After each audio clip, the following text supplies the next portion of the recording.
حوالہ سے چند گزارشات کرنا چاہتا ہوں، لیکن اس سے پہلے ذرا آپ کو بیدار کرنا مقصود ہے۔ دعوت اہل حدیث اگر میں ایک جملے میں بیان کروں تو دعوت اہل حدیث لا الہ الا اللہ کی دعوت ہے۔ بولو دعوت اہل حدیث لا الہ الا اللہ کی، اچھی بولو لا الہ الا اللہ کی دعوت ہے۔ اور یہ دعوت لا الہ الا اللہ کی کوئی نئی دعوت نہیں ہے۔ اسی دعوت کو دینے کے لیے کائنات کے پروردگار نے تمام انبیاء، پیغمبر اور رسول کو دنیا کائنات کے اندر مبعوث کیا۔ یہی بات مجھ سے پہلے میرے شیخ قاری اکبر اسد صاحب یہی ارشاد فرما رہے تھے کہ یہ دعوت اہل حدیث کا اسٹیج، یہ مسلک اہل الحدیث کا اسٹیج ہے۔ میرے اکابرین نے قربانیاں دی ہے۔ ہمارا ایک مشن ہے، ہماری دعوت کا ایک مقصد ہے۔ ہم اسی انداز کے ساتھ لا الہ الا اللہ کی صداؤں کو لگایا کرتے ہیں۔ کیا معنی لا الہ الا اللہ کا؟ کہ اللہ کے علاوہ کوئی مشکل کشا نہیں ہے، اللہ کے علاوہ کوئی حاجت روا نہیں ہے، اللہ کے علاوہ کوئی بگڑی کو بنانے والا نہیں ہے، اللہ کے علاوہ کوئی داتا نہیں ہے، اللہ کے علاوہ کوئی غوث اعظم نہیں ہے، اللہ کے علاوہ کوئی دستگیر نہیں ہے، اللہ کے علاوہ کوئی لجپال نہیں ہے، اللہ کے علاوہ کوئی عزت دینے والا نہیں ہے، اللہ کے علاوہ کوئی ذلت دینے والا نہیں ہے، اللہ کے علاوہ کوئی عروج دینے والا نہیں ہے، اللہ کے علاوہ کوئی پستی دینے والا نہیں ہے، اللہ کے علاوہ کوئی زندگی کا مالک نہیں ہے، اللہ کے علاوہ کوئی موت کا مالک نہیں ہے، اللہ کے علاوہ کوئی سلانے والا نہیں ہے، اللہ کے علاوہ کوئی جگانے والا نہیں ہے، اللہ کے علاوہ داتا کوئی نہیں، اللہ کے علاوہ مشکل کشا کوئی نہیں۔ یہ دعوت اہل الحدیث ہے اور یہ کوئی نئی دعوت نہیں ہے۔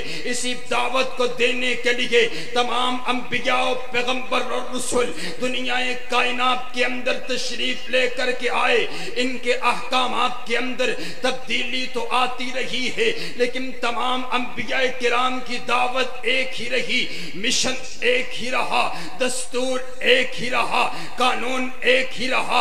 لا الہ الا اللہ کی انہوں نے صدائیں لگائی ہیں۔ لا الہ الا اللہ کی دعوت دینے کی وجہ سے انبیاء، پیغمبر اور رسول کو طرح طرح کی تکلیفیں اٹھانا پڑی ہے۔ یقتلون النبیین بغیر الحق کی انبیاء کرام کو بغیر کسی حق کے قتل کر دیا گیا۔ انبیاء کرام کو دعوت دینے کی وجہ سے آرو کے درمیان رکھ کر کے دو ٹکڑے کر دیا گیا۔ دعوت توحید دینے کی وجہ سے قوموں کے اندر الٹا لٹکا دیا گیا۔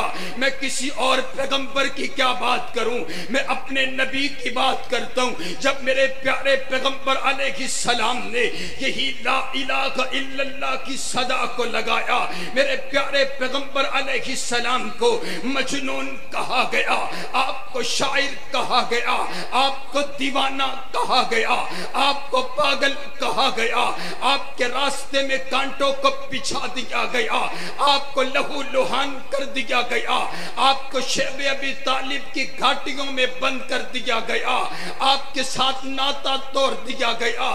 میرے پیارے پیغمبر علیہ السلام نے اپنے دندان مبارک شہید کروا دیے، لیکن اس دعوت دینے سے باز نہیں آئے۔ میرے پیارے پیغمبر علیہ السلام نے اپنے جسم کو لہو لہان کر دیا، لیکن یہ دعوت دینے سے باز نہیں آئے۔ میرے پیغمبر نے بدر کا میدان سجایا لا الہ الا اللہ کے لیے، احد کا میدان سجایا لا الہ الا اللہ کے لیے، خندق کا میدان سجایا لا الہ الا اللہ کے لیے۔ صحابہ نے اپنے بچوں کو یتیم کروا دیا لا الہ الا اللہ کے لیے، اپنی بیویوں کو بیوہ کروا دیا لا الہ الا اللہ کے لیے، پھانسی کے پھندوں کو چوم کر کے گلے میں ڈال لیا لا الہ الا اللہ کے لیے۔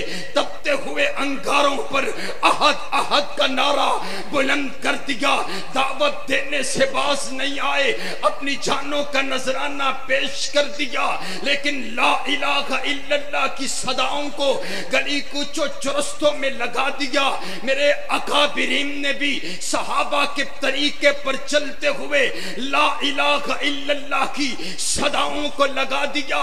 حضرت علامہ شہید نے اپنے جسم کے لوتھڑے کروا دیے، لیکن لا الہ الا اللہ کی دعوت دینے سے باز نہیں آئے۔ حضرت علامہ یزدانی نے جام شہادت نوش کر لیا، لا الہ الا اللہ کی دعوت دینے سے باز نہیں آئے۔ میرے قائد، میرے شیخ حضرت عبداللہ شیخو پوری دن رات لا الہ الا اللہ کی صداؤں کو لگاتے ہوئے اپنی جان آفری کے سپرد کر گئے۔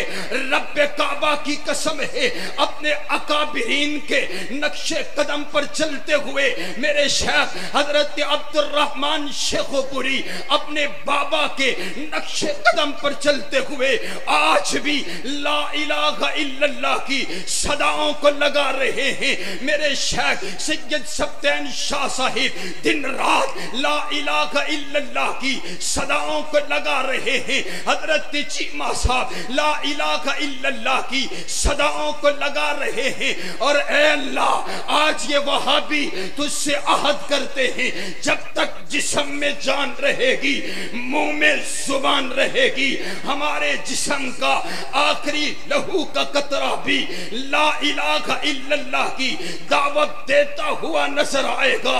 اور اسی لا الہ الا اللہ کی صداؤں کو لگاتے ہوئے ہم جنت کے اندر جائیں گے، کیونکہ میرے پیارے پیغمبر علیہ السلام نے اعلان کر دیا، من کانا آخر کلامی لا الہ الا اللہ دخل الجنہ، جس کا آخری کلام لا الہ الا اللہ ہوگا وہ سیدھا کا سیدھا جنت میں جائے گا۔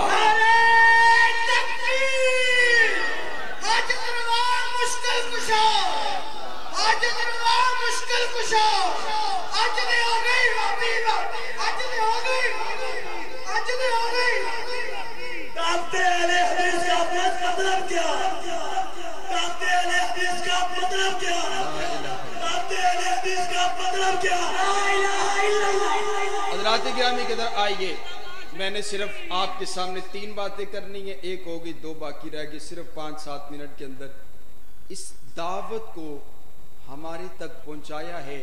تو ذرا اگر آپ جاگ کر بیٹھے ہیں تو مجھے بتائیں نا، میں نے بہت انتظار کیا اپنے ایک لوگوں کی زیارت کے لیے، عشاء سے میں بیٹھا ہوں، اپنے اکابر علماء کی جو ہے وہ ان کی موجودگی کے اندر آپ سے مخاطب ہوں، یہ میرے لیے شرف کی بات ہے۔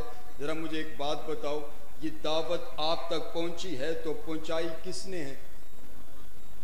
علماء کرام نے۔ علماء تک کس نے پہنچائی ہے؟ صحابہ نے۔ بولو کس نے پہنچائی ہے؟ اونچی بولو ذرا۔ اوے کیا ہو گیا آپ کو؟ وہ ناروے والا بار بار صحابہ کی اور پیغمبر کی گستاخی کر کے اور قرآن کو جلا کر کے چیک کی کر رہا ہے کہ تمہارے اندر کتنا ایمان باقی رہ گیا ہے۔ ایک رات اللہ کے کھاتے میں لگا دیا تو پریشان ہو گئے ہو۔ ذرا اونچی بولو نا، دین آپ تک پہنچا ہے تو پہنچانے والے کون؟ نماز آپ تک پہنچی ہے تو پہنچانے والے کون؟ میرے پیارے پیغمبر علیہ السلام کے صحابہ ہیں۔ حضرات گرامی قدر، محرم ابھی گزرا ہے، گلی کوچوں چرستوں کے اندر صحابہ کرام کو گالی دی گئی، صحابہ کرام کو برا بلا کہا گیا۔ آخر وجہ کیا ہے؟ وہ صحابہ کرام کو برا بلا کیوں کہتے؟ وجہ یہ ہے کہ اسے معلوم ہے یہ جو دین کی عمارت ہے، اس عمارت کے اندر ستون میرے پیارے پیغمبر علیہ السلام کے صحابہ ہیں۔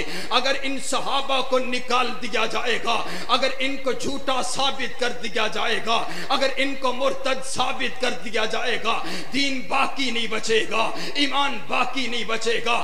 آپ کہیں گے دلیل کیا ہے؟ آئیے میں دلیل دیتا ہوں۔ میرے پیارے پیغمبر علیہ السلام بدر کے میدان کا جائزہ لے رہے ہیں۔ جائزہ لیتے ہوئے آپ نے ایک ریت کا ٹیلہ دیکھا، آپ نے اعلان فرما دیا میرے خیمے کو اس ریت کے ٹیلے پر لگا دیا جائے. آپ کا خیمہ لگا دیا گیا اور خیمہ وہ لگایا گیا جس کی چھت کوئی نہ تھی, جس کی چھت نہ ہو. عربی کے اندر ایسے خیمے کو عریش کہتے ہیں. میرے نبی کے لیے عریش کو لگا دیا گیا. میرے نبی نے اعلان کر دیا میرے اس عریش کے اندر سوائے ابو بکر کے اور کوئی داخل نہیں ہو سکتا. میرے پیارے پیغمبر علیہ السلام سر سجدے میں رکھ کر کے گھٹنوں پہ بیٹھ کر کے رب کبریا کے سامنے اپنے ہاتھوں کو پھیلاتے ہوئے اللہ سے دعا کر رہے ہیں, اللہ کے سامنے التجا کر رہے ہیں اور بار بار ایک ہی جملہ ادا کرتے ہیں, اللہم ان تہلک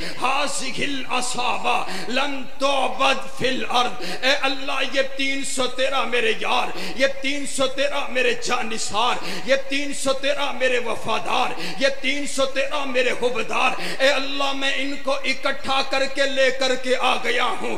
انہوں نے چلتی ہوئی تلواروں کے نیچے تیرے دین کو نہیں چھوڑا, ابلتی ہوئی دیکھوں کے اندر تیرے دین کو نہیں چھوڑا, جلتے ہوئے انگاروں کے اوپر تیرے دین کو نہیں چھوڑا. اے اللہ آج تیرا نبی تجھ سے سوال کرتے, اگر میرے یہ یار نہ رہے تیرا نام لینے والا باقی کوئی نہیں رہے گا. اگر یہ نہ رہے دین مٹ جائے گا, اگر یہ نہ رہے میری سنت مٹ جائے گی. اے اللہ میرے ان یاروں کی لاج رکھ لے, کیونکہ یہ میری متاع حیات ہے, یہ میری زندگی کی کمائی ہے, اور یہ وہی متاع حیات ہے جس کے لیے حفیظ جلندری نے کہا تھا کہ یہ پہلا جیش تھا دنیا میں افواج الہی کا جسے اعلان کرنا تھا خدا کی بادشاہی کا. یہ لشکر ساری دنیا میں انوکھا تھا, نرالا تھا کہ اس لشکر کا افسر ایک کالی کملی والا تھا. اور آئیے آخری بات سنیے, اس نے ایک بات کہی کہ صرف 4 نبی علیہ السلام کے صحابی حضرت عبداللہ بن عمر فرماتے لا تسبوا اصحاب محمد فلا مقام احدہم ساعتا خیر من عمل احدکم عمرہ. میرے نبی کے یاروں کو گالی نہ دو, اگر تم ساری زندگی سر سجدے میں رکھ کر عبادت کرتے رہو صحابی رسول کی اس ایک گھڑی کا مقابلہ نہیں کر سکتے جو صحابی رسول نے ایمان کی حالت میں میرے پیارے پیغمبر علیہ السلام کے چہرے پر جو نگاہ ڈالی اور وقت گزارا ہے.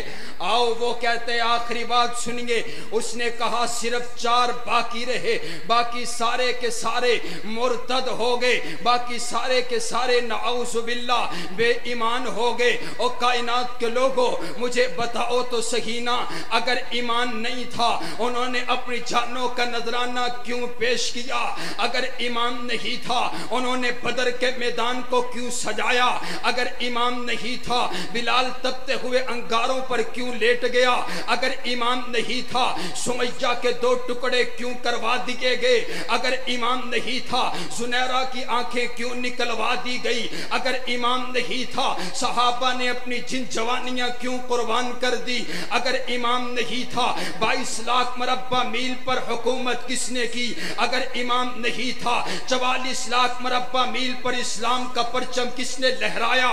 اگر ایمان نہیں تھا 65 لاکھ 64,000 مربع میل پر اسلام کا پرچم کس نے لہرایا؟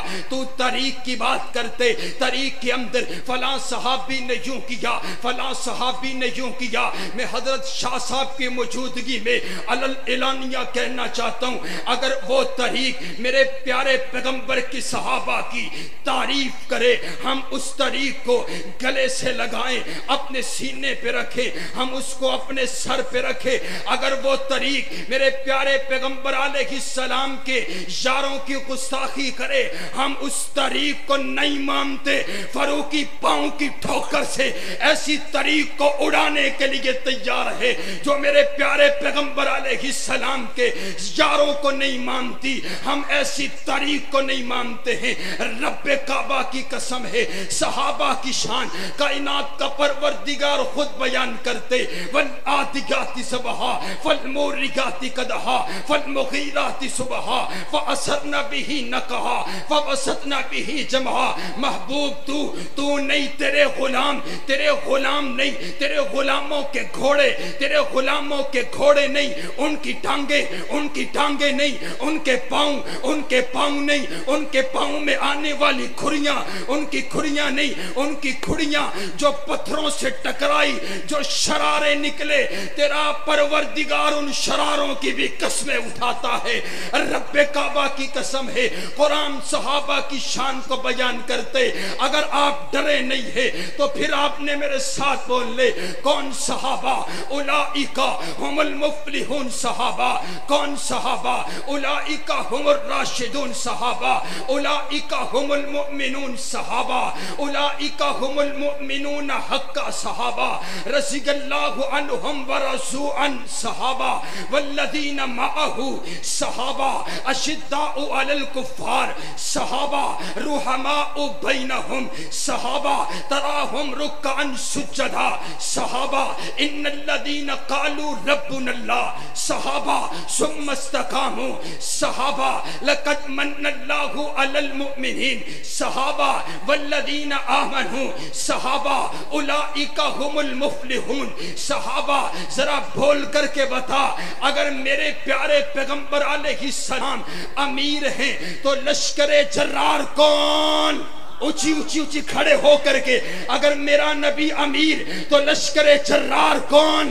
صحابہ۔ میرے پیارے پیغمبر استاد تو شاگرد کون؟ وہ گالی گلوچ کرتے تو ان کے لیے کھڑا ہو کر کے صحابہ کا نعرہ بھی نہیں لگا سکتا۔ میرے پیارے پیغمبر علیہ السلام کی عزت کے گواہ کون؟ بول کون؟ اونچی بول کون؟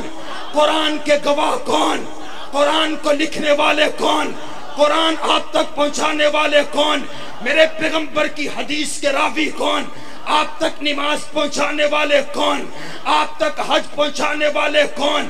میرے پیغمبر کا دین پہنچانے والے کون؟ رب کی توحید پہنچانے والے کون؟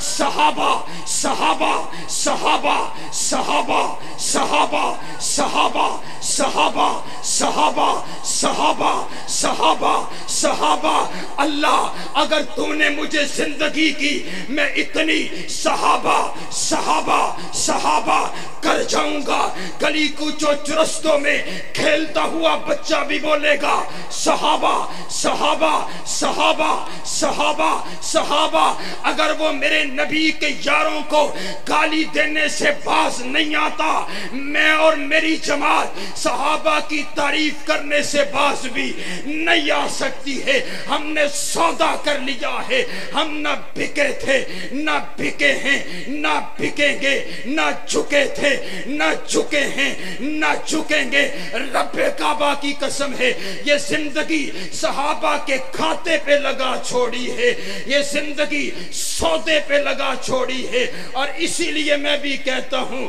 کہ فنا للہ کی تہ میں بقا کا راز مضمر ہے، جسے مرنا نہیں آتا اسے جینا نہیں آتا۔ نعرہ تکبیر، شان صحابہ، شان